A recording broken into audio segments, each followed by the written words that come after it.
This is On the Hoof by Gabrielle Westby, Jason Wong, and Daniel Yee. Thank you for tuning in. Our purpose is to create a database that will help facilitate the management of operations at On the Hoof Dairy Farm by tracking the milk production of each individual cow, its genealogy, and the costs associated with feeding and treating specific cows in order to track value. The database will also keep track of data that will help with the process of selective breeding in order to develop herds with the greatest milk production possible. We decided to use TypeScript/JavaScript for its simplicity and capability of being able to be used for both front-end and back-end. It is hosted on Heroku for its ease of use and free tier. Heroku uses PostgreSQL natively, which has the benefits of being officially documented, so we used it as our database. To further elaborate on our system architect, JavaScript and TypeScript plus React.js was specifically used for our front end, while Node.js was used for our back end, and database system PostgreSQL, while hosting on Heroku's free tier. Here is a preview of our data model. Milk production is our #1 tracking priority, but in order to keep track of the milk, we need to gather as much information about the cow it came from. This is what our database is centered around. Every cow is placed in a herd and has a unique ID. With the cow's ID, you can find when/if the cow was removed from the herd, where the cow came from and where it currently is, plus the cow's parents, and of course, how much milk a cow produced. Furthermore, our model also tracks other sources that leads to cow's well-being, such as medical data and herd consumption. Now that we've explained how our model was formed, here's a picture of our table. And as you can see, we have the cow's ID as our main table, and everything and its information bleed out into the rest. In order to accomplish this, we had to have cow ID and herd as foreign keys for feeds, genetics, milk, data, and medical. And here you can see some of the definition language. I had a chance to process some of the system architecture. We can get into the functionality of the actual program. Here we have the login and homepage of our front end. And as you can see, there's a sign in with an email and a password. And after you sign in, this is the homepage. And there are a couple options here. We have order feed button, we have edit lineage for the genealogy, and these are just a couple of the different records we have for different cows. And Jason's gonna demo the login for us.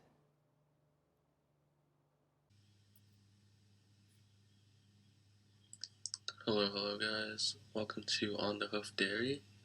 This is our app. It manages cows. So what we can do first is log in with my totally legit email.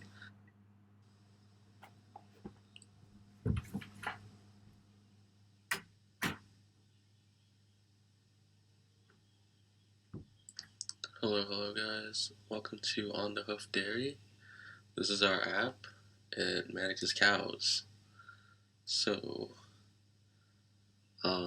what we can do first is log in with my totally legit email and then my totally legit password.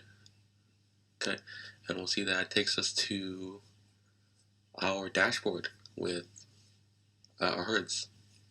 To run you through the login and the homepage, we are going to go over some of the basic functions of the program, such as create and read, update, and delete functions, and Jason's going to jump right into those. Inside of each herd, you can go ahead and add a cow, and you can give it a source. Let's say I got this from Daniel, and let's say that I left it at Daniel's house. Okay, so that's in the database now. If you refresh the page, it'll still be here. Alright, and then we can go ahead and remove this cow, and this will add a date removed to here, and it'll essentially disable this row because we don't really want to delete a cow from the database. So on top of that, we can go ahead and add some milk from. We can add some milk. We can give it a quantity. Let's say we made 20 milk. Okay, and we made 20. Okay, so this will still be in the database. Refresh is still here. Like this updates as you type, and then you can give it a cow ID. Okay, and go ahead and add more. Right, 550, 30, 10, 10, 10. Right, more comments. Right, don't have to fill them all in. You can go ahead and add these to numbers. These belong to different cows. Right. So yeah, go ahead and we add more cows too.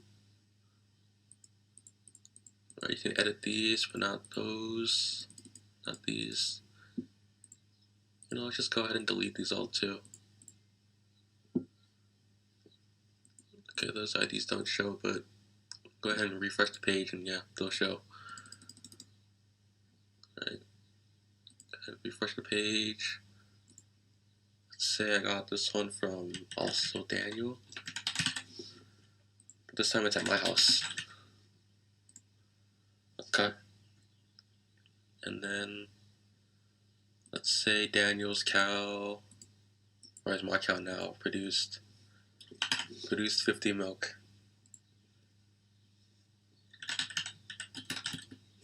There's 50.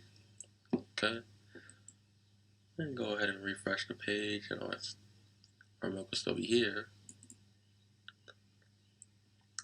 I'm gonna go ahead and delete all these cows too. We've had a chance to cover some of the basic functions. We'll continue with the functional summary. Here we're going to go over the purchase order functionality of the program.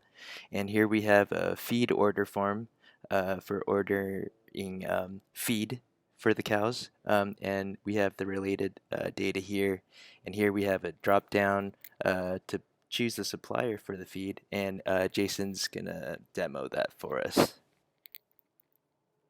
How about we order some food for our cows? And here we have like our order form. Okay, let's order some food. Let's order 10 food from how about this one, from this place?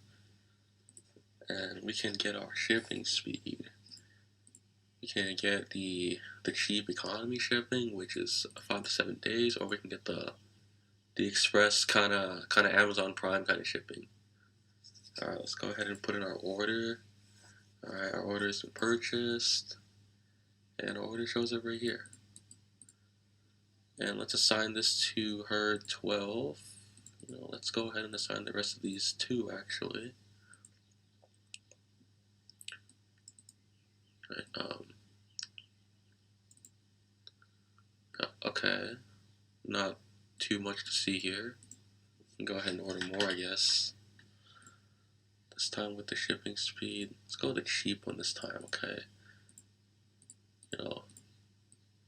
This actually changes the price every time you change something. This actually dynamically updates, so go ahead and do 75 with the standard shipping. And pick a supplier, which, okay, all these guys have the same price, but yeah. Go ahead and put in that order. And go ahead and put in another one.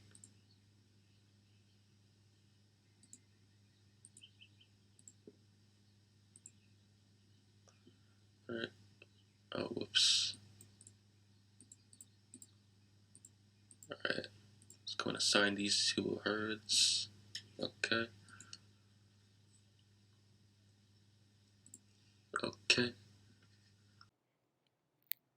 Okay, so we're going to continue on with the functional summary, and we're going to go over the genealogy tracking ability of the program, and we'll just let Jason jump right into that.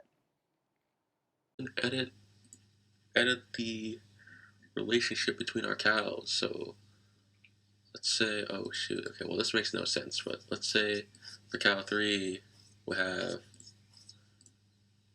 its the sire, which is like the father.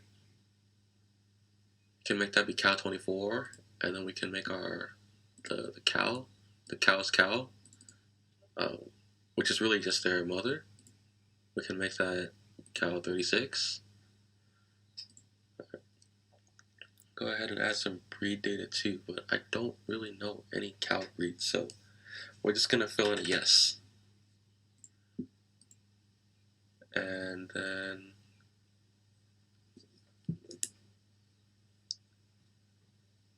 our comment. Alright, so all these changes are going into our database here, which looks like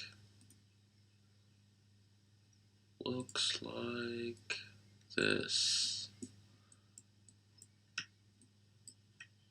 Ignore that. Which looks like this.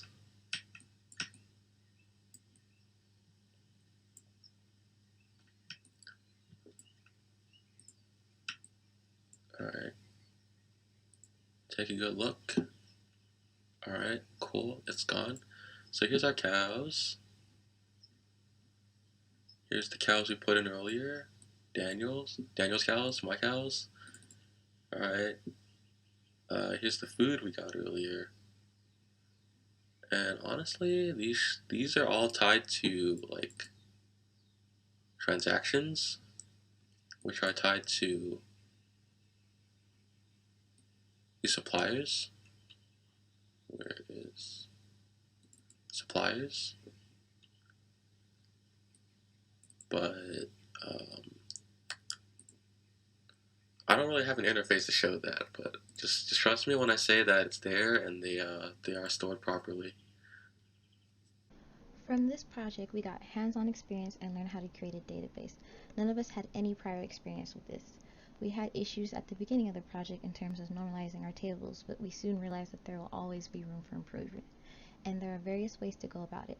We also learned how to work as a team and apply our skills in sections that seemed to suit us the most. This area was really important for us because we had very different schedules, which made meeting up all together very difficult.